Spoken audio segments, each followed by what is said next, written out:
होली है।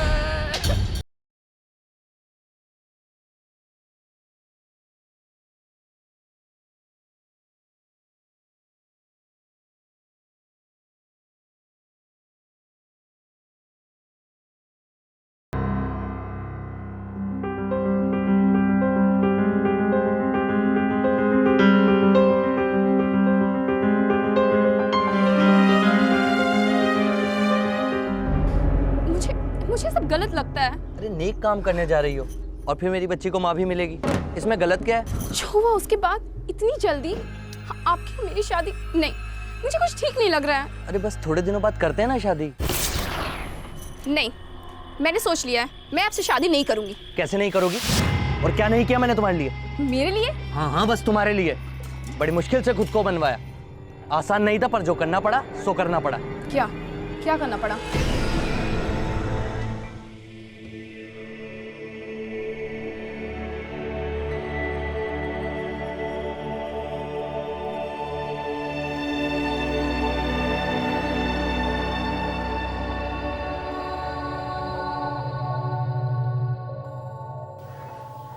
खाना खा ले बेटा।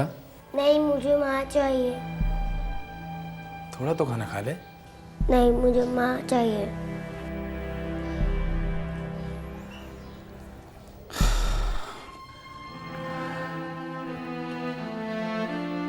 यशपाल, बेटा तू दूसरी कर ले। बापू मैं सोनी को नहीं भुला सकता। अरे पर बच्ची ने भुलाना तो जरूरी है। कोई दूसरी इसकी माँ कैसे बन सकेगी बापू? अगर बच्ची की मासी बच्ची की माँ बन जाए तो तने कोई एतराज है? अपनी स्मृति? हाँ बेटा, अपनी स्मृति, बहू की छोटी बहन। अरे बापू, उसका और मेरा रिश्ता बहुत अलग है। मैं उसे पत्नी कैसे मानूं बापू? अरे ना मान। एक बार बच्ची ने मासी को माँ मान लिया तो धीरे धीरे तेरी साली भी तेरी घरवाली बन जाएगी। बापू मैंने ठीक ना लगे, मैंने सोचने दे। तू जितने दिन सोचेगा उतने ही दिन ये बच्ची भूखी सोएगी।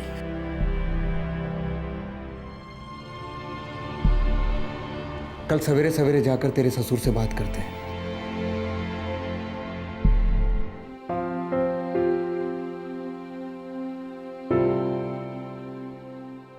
बादल सिंह जी, आपने तो हमारे दिल की बात छीन ली। हमारी स्मृति गुड्डी को उतना ही प्यार देगी जितना सोनी देती थी।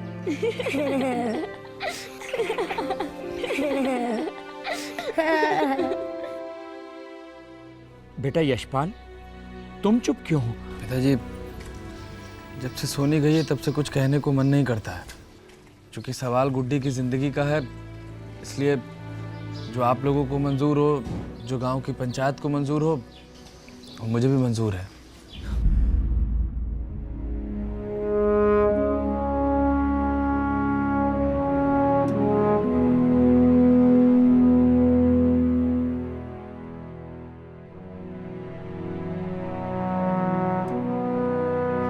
मासी, ये मेरे लिए।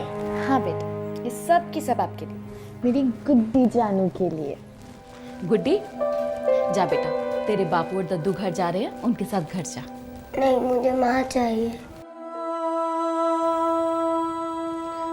माँ, ये यहीं नहीं रह सकती? उसी के लिए बात करने आए ये लोग आज यहाँ पर। सच? बिल्कुल सच कह रही हो, लेकिन ये यहाँ नहीं रहेगी, तू जाएगी उनके घर यशपाल से शादी करके। ये क्या बोल रहे हो आप? ये कैसे हो सकता है? तो इसमें गलत क्या है? सदियों से यही होता आ रहा है। और फिर ये तेरी अपनी सोनी दीदी की बेटी गुड्डी की जिंदगी का सवाल है।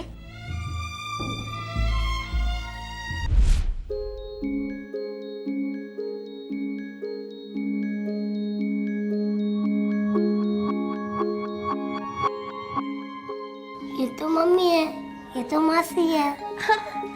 गलत मेरी गुड्डी जानो।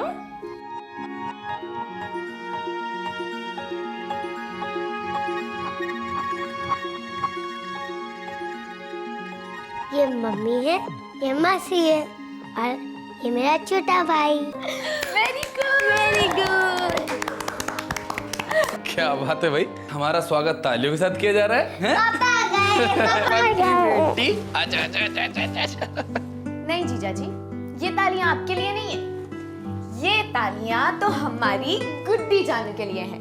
हरियाणा की सबसे तेज लड़की, अच्छा बिल्कुल अपनी माँ पे गई है। हाँ, सिर्फ और सिर्फ अपनी माँ पर गई है। देख लो साली साहिबा, अगर अपनी दीदी की इतनी ज्यादा तरफदारी करोगी ना तो ये जो हम जलेबी लाए हैं ये हम और हमारी गुड्डी बिटिया दोनों मिलके खा जाएंगे। जीजा जी, अपने लिए जलेबियां लाए? जी हाँ, तो खिलाइए जल्दी। लीजिए।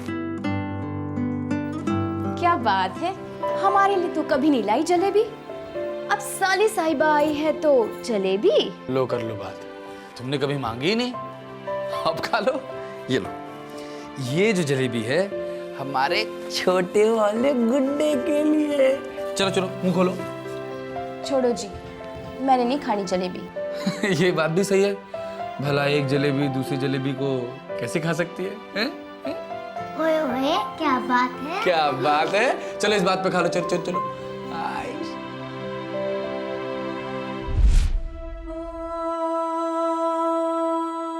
पंचायत से बात करनी है, सगाई की तारीख निकलवानी है, बहुत सारे काम करने हैं, लेकिन सिर्फ तेरी हाँ करने के बाद। मैं जीजा जी से अकेले में बात करना चाहती हूँ। देखिए स्मृति, अगर तुम्हें कोई एतराज हो तो कह देना, कोई बुरा नहीं मानेगा। तुम्हारी अपनी जिंदगी है, तुम्हारे अपने अरमान हैं, कुटी का क्या है, वो ठीक हो जाएगी। ठीक नहीं होगी। मैं दीदी की जगह तो नहीं ले सकती,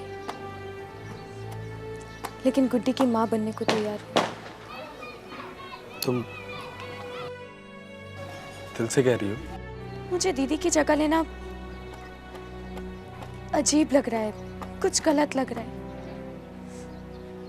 ऐसा लग रहा है जैसे मैं कोई गुस्ताखी करने जा रही हूँ। गुस्ताखी तो नसीब ने कर दी है मेरे साथ स्मृति। मैं तुम्हारी दीदी से कम प्यार नहीं करता था, लेकिन वक्त आने पर मैं उसे बचा नहीं पाया। ये घाव कभी नहीं भर पाएगा स्मृति। आजा बाबू, आराम से। 1 मिनट यहाँ पर रुको, मैं आगे से गाड़ी लेकर आता हूँ। जी, बस जल्दी आ जाना, जल्दी आ जाना। हाँ, जल्दी आता हूँ।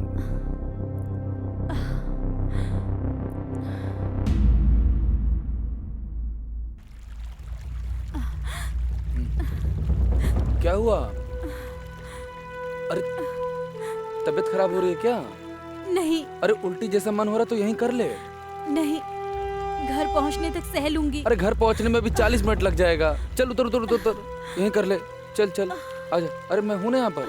चल चल आजा आजा आजा चल। जा जा।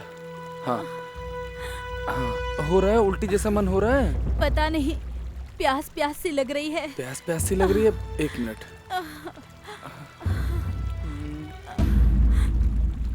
अरे सुनो, अगर उल्टी जैसा मन हो रहा है तो उल्टी कर लो तब तक, ठीक है? मैं पानी लेकर आता हूँ। अपना ख्याल रख।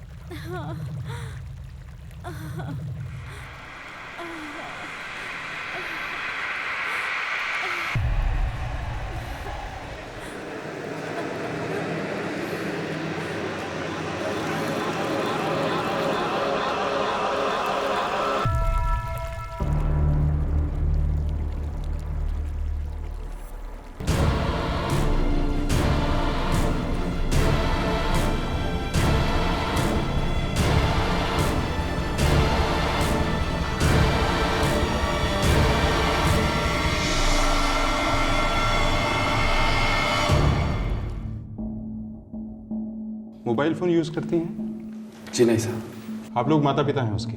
हाँ जी। आप में से किसी की कोई दुश्मनी किसी से? नहीं साहब, किसी के साथ किसी भी तरीके की कोई दुश्मनी साहब। इंस्पेक्टर साहब, जितना हो सके मेरी बीवी को ढूंढिए, वो बीमार भी है और पेट से भी है। यशपाल, मुझे तस्वीर चाहिए तुम्हारी पत्नी की। ये कॉपीज करवाओ। किशन नगर, रमन नहर और मोहकपुर सभी पुलिस स्टेशन को इन्फॉर्म करो। जी सर।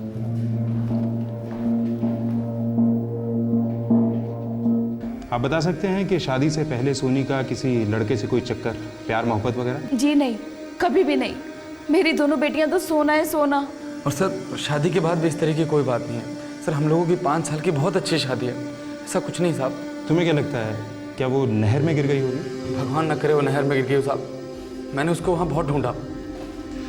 हम थोड़ा और ढूंढेंगे।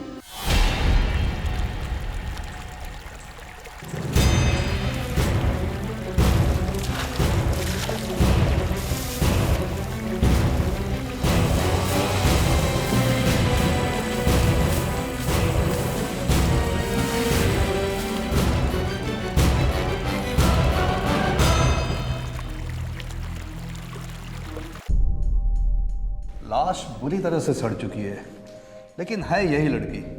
प्रेग्नेंट थी? 7 महीने। मेल चाइल्ड था उसके पेट में। मौत का कारण? डूबने से मौत हुई है, करीबन 72 घंटे पहले, रफली 3 दिन। 3 दिन पहले मिसिंग कंप्लेंट लिखवाई थी इसके पति ने। वैसे और कोई घाव या निशान वगैरह? नहीं, पर हाँ उसके ब्लड में एंटीबायोटिक के ट्रेसेस मिले हैं। ये औरत बीमार थी।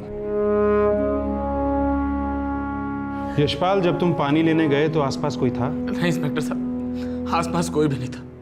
हम सिर्फ 5 मिनट के लिए पानी लेने के लिए गए थे और फिर वापस आ गए थे। तुम दोनों वहाँ रुके ही क्यों थे?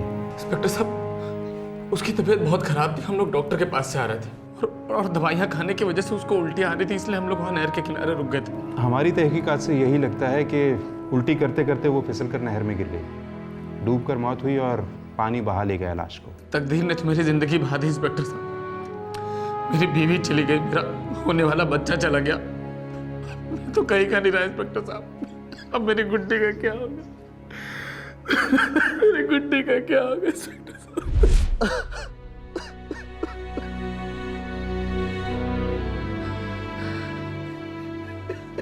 जीजा जी रोइए मत। मैं ठीक हूँ स्मृति। देखो स्मृति, तुम अच्छे से सोच लेना, पहले अपने बारे में फिर गुड्डी के बारे में। मैं चलता हूँ।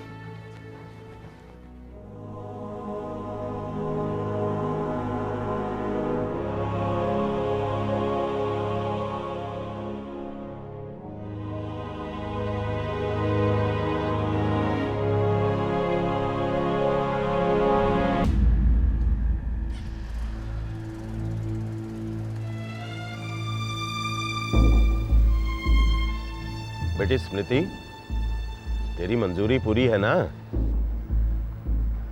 भाई सुंदर सिंह, हम पंचों को इस रिश्ते से कोई इनकार नहीं है। हमें लगता है तेरी बेटी नेक काम करने जा रही है और हम सबका आशीर्वाद है उसके साथ। बड़ी कृपा जी।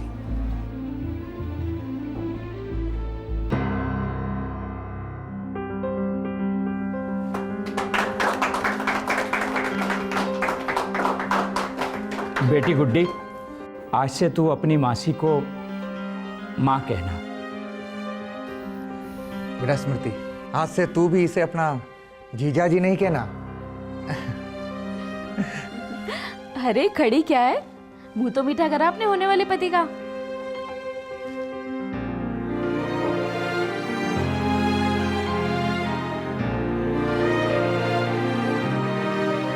शुक्ला।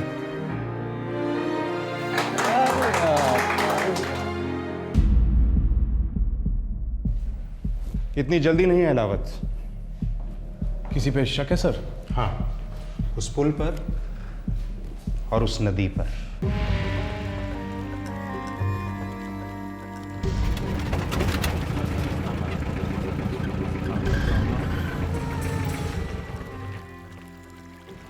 यशपाल के अनुसार सोनी यहाँ खड़ी हुई थी, इस तरफ मुंह कर। करेक्ट सर, लेकिन उसे उल्टी आ रही थी सर, तो हो सकता है वो घूमी हो और उल्टी करने की कोशिश में झुकी होगी और गिर गई होगी सर। 7 महीने पेट से थी वो, बीमार भी। इस हालत में खड़े खड़े इस तरफ घूमना उसके लिए आसान नहीं रहा होगा। और अगर उल्टी ही करनी थी तो नदी में क्यों, सामने ज़मीन पे भी तो कर सकती थी। तो उसे नदी में करनी होगी सर। ओके, शायद उसे नदी में करनी थी, लेकिन वो फिसली किस चीज़ से होगी? उस दिन तो बारिश भी नहीं हो रही थी। आपको शक है किसी पे सर? सोनी यहाँ से फिसली नहीं है, बल्कि उसका दिमाग फिसल गया होगा कभी। सर आपका मतलब वो मेंटली अनस्टेबल थी? पूरे चांसेस हैं कि कोई चीज़ उसे बहुत ज़्यादा परेशान कर रही थी, बहुत दर्द हो रहा था उसे। वो यहाँ से फिसली नहीं है, बल्कि यहाँ से कूद गई है लहलावत। ये सुसाइड का केस हो सकता है। पुलिस को शक हो रहा था कि सोनी एक्सीडेंटली फिसल कर नहीं गिरी है। शायद ये हो सकता है कि उसने आत्महत्या की हो, लेकिन सोनी 7 महीने प्रेग्नेंट थी। ऐसी हालत में वो आत्महत्या क्यों करती? क्या था इस दुखद मौत का राज? पुलिस ने अपने खबरी सोनी के ससुराल और मायके दोनों गांव भेजे। खबरियों ने खबर दी कि सोनी के माता पिता बचपन में ही गुजर चुके थे।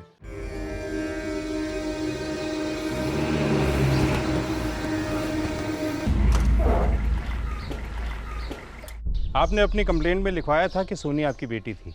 लिखवाया था? बर्थ सर्टिफिकेट दिखाइए, साबित कीजिए कि आप ही ने सोनी को जना है।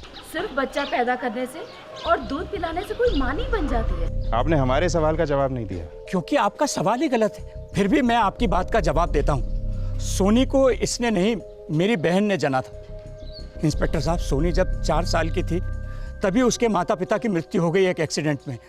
तब से लेकर हमने उसे पाला पोसा, 4 किताब पढ़वाई, हाथ पीले किए हमने उसके। हम माँ बाप नहीं हुए उसके। और आपकी दूसरी बेटी स्मृति, वो कौन है? जो आपने कहा वही, वो हमारी बेटी है, उसे इसने जना है। मगर इंस्पेक्टर साहब, हमने उन दोनों में कभी कोई भेदभाव नहीं किया। उन दोनों में सगी बहनों से ज्यादा प्यार था। और अब तो स्मृति सोनी की बच्ची गुड्डी की माँ भी बनने जा रही है। हाँ, 1 महीने बाद स्मृति और यशपाल की शादी है। आपकी बेटी स्मृति अभी कहाँ है? जी काम से गई है बाहर। पर बात क्या है? देखिए, हमें लगता है कि सोनी फिसल कर गिरी नहीं है, उसने आत्महत्या की होगी। आत्महत्या? पर इंस्पेक्टर साहब, वो ऐसा क्यों करेगी, और वो भी ऐसी हालत में? जैसे आपकी बेटी स्मृति वापस आए उसे थाने ले आइएगा। पर ऐसा क्या पूछना चाहते हैं आप स्मृति से? देखिए सिंह साहब, अक्सर शादी के बाद लड़कियां अपने माँ बाप को वो सब कुछ नहीं बताती, लेकिन अपनी बहनों को बता देती हैं। और आप ही ने तो कहा है कि दोनों में सगी बहनों से ज़्यादा गहरा रिश्ता था। और अब तो मासी माँ बनने जा रही है। ये सब गांठें बांध के रखना एक जगह और बिखरना नहीं चाहिए। ध्यान से करना सब। यशपाल। हाँ बापू। बेटा, पंडित जी ने अक्टूबर में 3, 13 और 16 तारीख को शुभ मुहूर्त बताया है। अब सोनी के जाने के बाद के शुभ और के अशुभ बापू, अब जो कुछ भी है आप जल्दी निपटा लो। और कोई बैंड बाजा बारात ना करना। मेरे दिल की तो जो है सो है। बेचारी स्मृति के ऊपर क्या बीत रही होगी भगवान ही जाने। हेलो, हाँ समझी जी। क्या हुआ? हे राम। अरे क्या बात होगी बापू? हाँ, मैं यशपाल को बता देता हूँ। क्या हुआ? तेरे ससुराल में पुलिस आई थी। पुलिस किस लिए? उनको शक है कि सोनी ने। अरे क्या शक है बापू? सोनी फिसल कर नहीं गिरी, बल्कि उसने अपनी जान दे दी बेटा। क्या? नामुमकिन।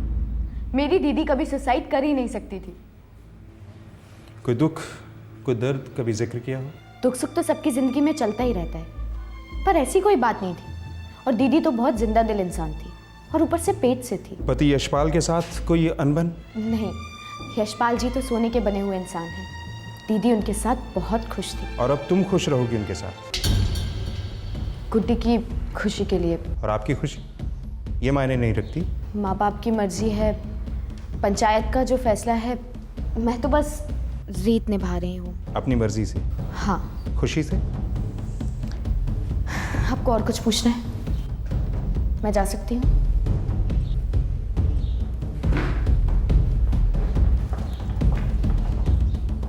सर की स्मृति और यशपाल दोनों की डिटेल बैकग्राउंड चेकिंग करी सर। किसी के मुंह से एक लफ्ज़ भी नहीं निकला। सबका यही कहना है कि स्मृति जैसी बहन नहीं और यशपाल जैसा पति नहीं। इतनी मिठास से तो डायबिटीज हो जाए किसी को। अलावत, फिलहाल ये केस बंद कर दो, लेकिन मेरी गारंटी है कि ये 2 और 2 4 वाला केस नहीं है। ये फाइल फिर खुलेगी। सालों क्रिमिनल केसेस हल करते करते पुलिस ऑफिसर्स की इंट्यूशन पावर बड़ी तेज हो जाती है। हर केस में भले ही पूरी तरह से नहीं, लेकिन हल्की हल्की दस्तक जरूर सुनाई देती है। पुलिस को स्मृति की चुप्पी और झिझक पर भरोसा था, क्योंकि यही चुप्पी इस केस में हुए जुर्म को उजागर करने वाली थी।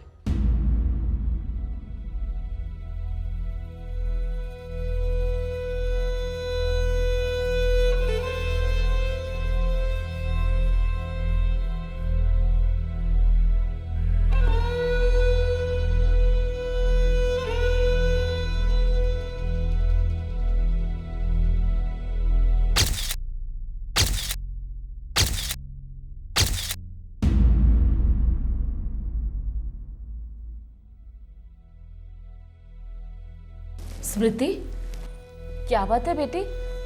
तू कुछ बोल क्यों नहीं रही है? जब से थाने से आए एक शब्द नहीं बोली तू। देख, तुझे मेरी कसम है, कुछ तो बोल। स्मृति। माँ, बाबा, मैं ये शादी नहीं करना चाहती। पुलिस वाले गलत कह रहे थे बेटा। मैं जानती हूँ, लेकिन दीदी ने मुझसे कहा कि मैं गलत कर रही हूँ और मुझे ऐसा नहीं करना चाहिए।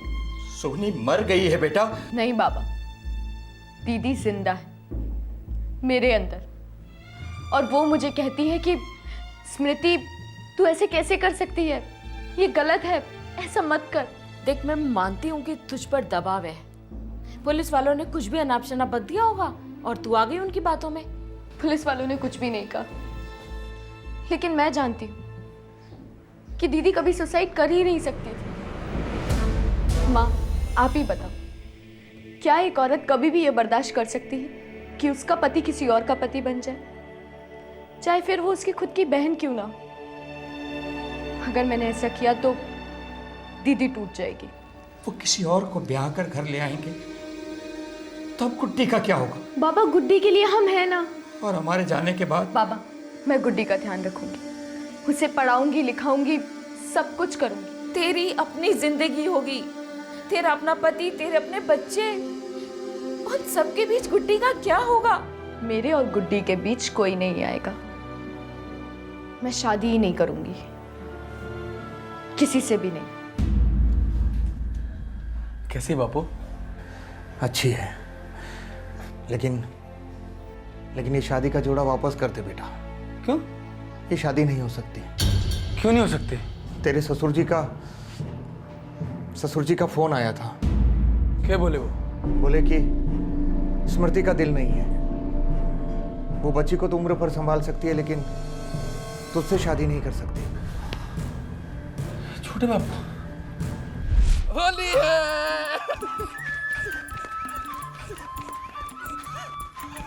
देखो कितना भगा रही तुम्हारे अरे संभल के। पापा, मौसी को भी रंग लगा। हाँ बेटा, लगा रहे तेरी मासी पे रंग। हैं? ये किधर भागेगी तू? हैं?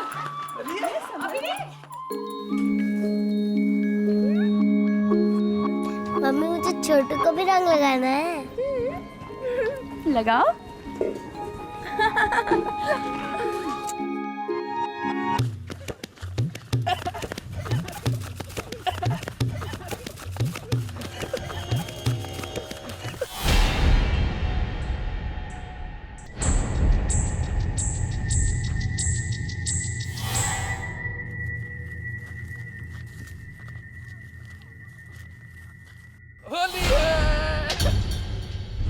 जीजा जी। यशपाल, हमारी मंगनी हो चुकी है और तुम्हारे हाथ में मेरे नाम की अंगूठी भी है। उतार दी मैंने। अरे तुम ऐसे हाँ कहकर ना कैसे कह सकती हो? मैंने दबाव में आकर हाँ कहा था, क्योंकि मैं दीदी की जगह कभी ले ही नहीं सकती। मुझे ये गलत लगता है और दुनिया भी इसे गलत समझेगी। पुलिस वालों को लगता है कि दीदी की आत्महत्या के पीछे आपका या मेरा हाथ है। ये एकदम गलत है।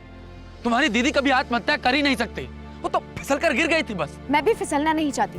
अगर मैंने आपसे शादी की तो मैं दीदी की नजरों में गिर जाऊंगी। मुझे माफ कर दीजिए जीजा जी, मेरे दिल में आपके लिए बहुत इज्जत है, पर मैं उस तरीके से कभी सोच ही नहीं सकती। और मैं किसी और तरीके से सोच ही नहीं सकता। बहुत बहुत ज्यादा, हद से ज्यादा प्यार करता हूं तुमसे।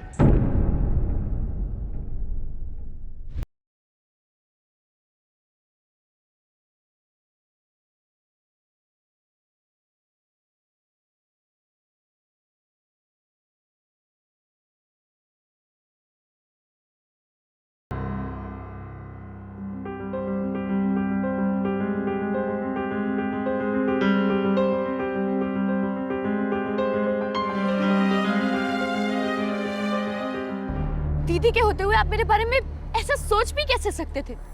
पता नहीं, बस तब तुमसे प्यार हो गया था और अब बता रहा हूँ। बस कीजिए, हाथ जोड़ती हूँ मैं आपके, इतनी गंदी बातें मत कीजिए। अगर मेरी शादी तुम्हारे से नहीं हुई तो मैं मर जाऊंगा। मैं तुम्हारे बिना नहीं रह सकता।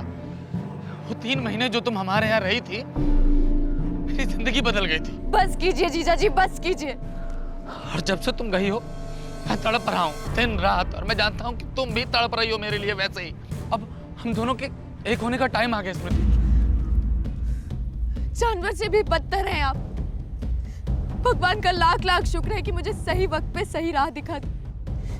काश दीदी को भी शादी से पहले दिखी होती। कम से कम आप जैसे घटिया इंसान से तो बच जाती वो। घटिया ही सही, अब ये घटिया आदमी तुम्हें पाने के लिए किसी भी घटिया हद को पार कर जाएगा। एक घटिया हद तो मैं पार कर चुका हूं। क्या क्या किया आपने? तुम्हारे और मेरे बीच में जो दीवार थी उसे मैं अपने हाथों से गिरा चुका हूं।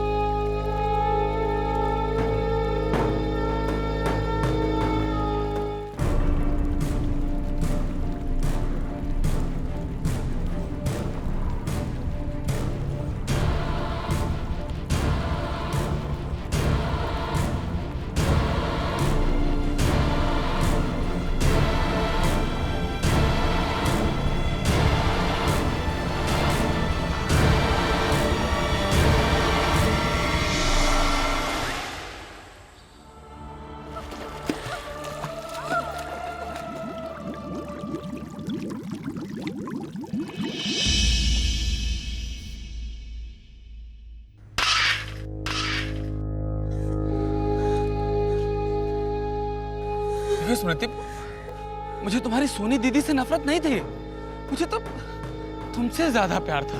कल किसी और से ज्यादा प्यार होगा, परसों किसी और से।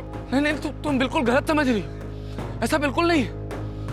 तुम्हें नहीं पता कि मैंने तुम्हारे लिए क्या क्या कुर्बानियां दी हैं। मैंने तुम्हारे लिए अपने सर पर हत्या का पाप मोल लिया है, नहीं सिर्फ तुम्हारी सोनी दीदी का बल्कि अपने बच्चे का भी, जो उसके पेट में पल रहा था। भगवान तुम्हें कभी माफ नहीं करेगा। अरे प्यार के सामने भगवान भी मेरे लिए कोई मायने नहीं रखते। बस तुम मेरी हो जाओ। तुम गुड्डी की कसम है स्मृति। गुड्डी को बीच में मत लाओ। गुड्डी तो हम लोगों के बीच में है। गुड्डी तो है जो हम दोनों को एक दूसरे से जोड़े रखेगी, नहीं तो किसी के पाप में दम नहीं जो तुम्हें मुझसे दूर कर सके। और ये मैं ये तुम्हारे लिए ये शादी का जोड़ा लेकर आया हूँ। अब तुम्हें अपनी नाव वापस लेनी होगी।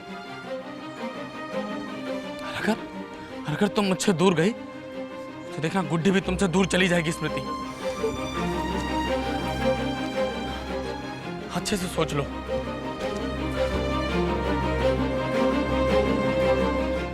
स्मृति के सर पर दो धारी तलवार लटक रही थी। एक तरफ था सोनी के कत्ल का शौक और दूसरी तरफ गुड्डी के अनाथ हो जाने का डर। स्मृति की बहन सोनी खुद एक अनाथ बच्ची थी जिसे स्मृति के माता पिता ने पाला था, और स्मृति ये कतई नहीं चाहती थी कि गुड्डी पर भी वही कहर टूट पड़े। लेकिन यशपाल सोनी और उसके होने वाले बच्चे का कातिल था, पर स्मृति के पास इस बात का कोई ठोस सबूत नहीं था। स्मृति के सामने एक बहुत बड़ी विडंबना थी, धर्म संकट था।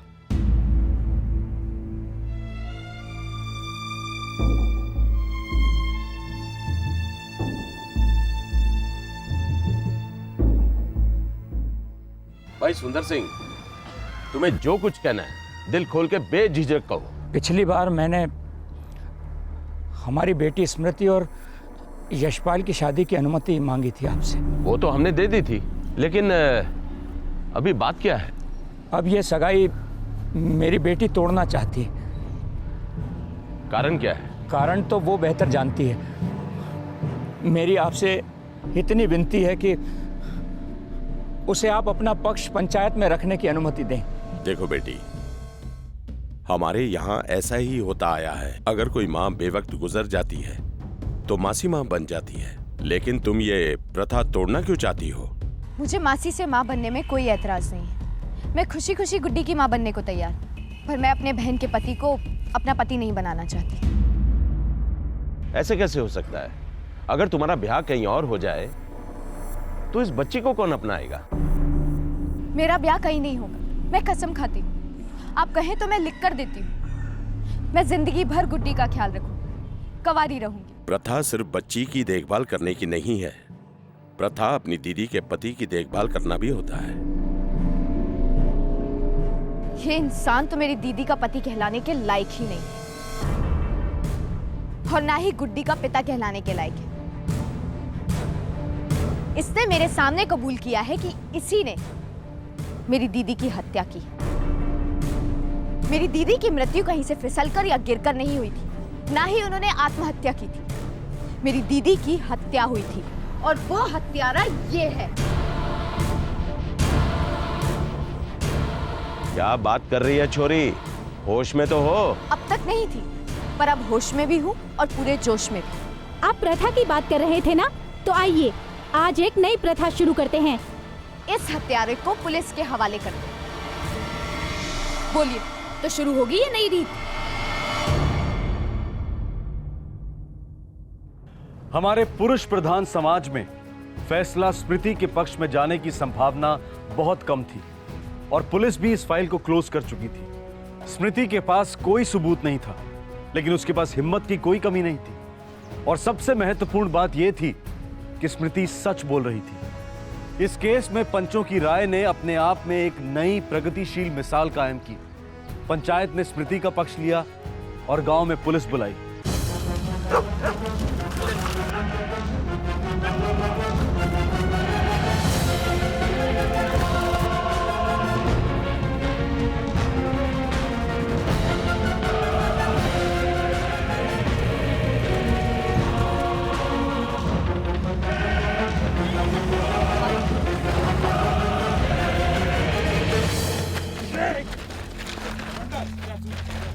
अब अदालत जो थप्पड़ मारेगी ना, उसकी गूंज पूरे 14 साल तक सुनेगा तू यशपाल सिंह। इंस्पेक्टर साहब, आप कुछ ऐसा कीजिए कि मुझे फांसी हो जाए। मुझे मेरी स्मृति ने पकड़ा हुआ है इंस्पेक्टर साहब। मैं जीना नहीं चाहता, मैं मर जाना चाहता हूँ। वो मुझे प्यार नहीं करती। तुझ जैसे हैवान को कोई औरत कैसे सहन कर सकती है? तूने उसकी बहन का कत्ल किया जब वो 7 महीने पेट से थी। ये सब कुछ उसको बताने के बाद भी तू उससे मोहब्बत की उम्मीद कर रहा था। इंस्पेक्टर साहब, मुझे नहीं लगा था कि वो मुझे शादी से मना कर देगी, और मुझे ये भी नहीं लगा था कि मैं उसके सामने सारी बातें इस तरह से बोल जाऊंगा।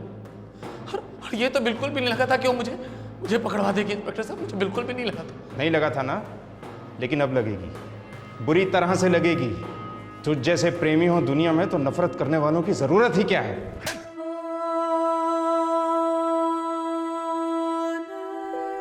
24 साल की स्मृति अब मासी से मां बन गई है। गुड्डी उसे कई मुश्किल सवाल करती है और स्मृति उनके आसान जवाब ढूंढने की कोशिश करती रहती है।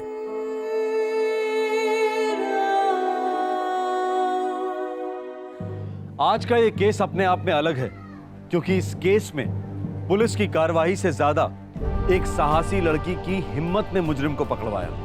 मुजरिम को पूरा भरोसा था कि खत्म होती चली प्रथा उसकी विकृत सोच को सफल बनाने में साथ देगी, लेकिन सौभाग्यवश ऐसा नहीं हुआ। क्या सोनी की जान बच सकती थी? शायद नहीं, क्योंकि यशपाल की विकृत सोच कभी सामने आई ही नहीं। यह क्रिमिनल बुद्धि रातों रात पैदा नहीं होती, कई सालों से पनपती है, अक्सर बचपन या कुमार अवस्था से। जरूरी है इसकी दस्तक को सुनना, अपने लिए, हमारे लिए और सारे समाज के लिए। अगले एपिसोड में आपसे फिर मुलाकात होगी एक और चौंकाने वाली जुर्म की कहानी के साथ। अपना ख्याल रखें, सुरक्षित रहें। जय हिंद।